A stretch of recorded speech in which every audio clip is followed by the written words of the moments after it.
Sementara itu, pemirsa, ratusan rumah di Kabupaten Muara Enim terendam banjir akibat meluapnya Sungai Enim yang tak mampu menampung curah hujan tinggi. Banjir juga merendam sejumlah ruas jalan. Ratusan rumah warga yang terendam banjir ini berada di dua kecamatan, yakni Kecamatan Lawang Kidul dan Kecamatan Muara Enim, Kabupaten Muara Enim. Ketinggian air yang merendam rumah warga mulai dari 20 cm hingga 2 meter. Banjir terjadi akibat meluapnya Sungai Enim yang tak mampu menampung curah hujan dengan intensitas tinggi dalam 1 pekan terakhir. Selain merendam rumah, banjir juga merendam beberapa ruas jalan lintas provinsi. Menurut warga, banjir terjadi mulai malam hari.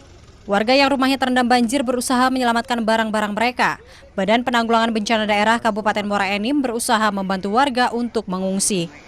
Baju di badan basah, apalagi yang di situ. Ini banjir terparah ya, Bu? Yang 2016 dulu belum itunya, ini lain Lebih tinggi lagi. Oh, ini ya batasnya ya? Nah, ini yang ini itu apa?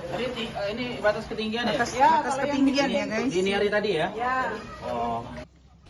Ketua RW 01 Kelurahan Pasar Tanjung Hijazi menyatakan banjir ini merupakan yang terbesar sejak tahun 2015 lalu.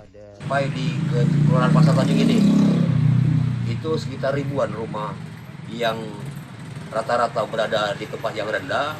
Diperkirakan air masuk datang dari daerah hulu sehingga membanjiri wilayah-wilayah yang tergolong. Warga berharap bantuan bahan makanan selama banjir melanda.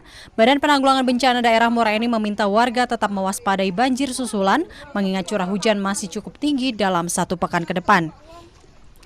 Dari Muara Enim, Edwin Sasatria, iNews melaporkan.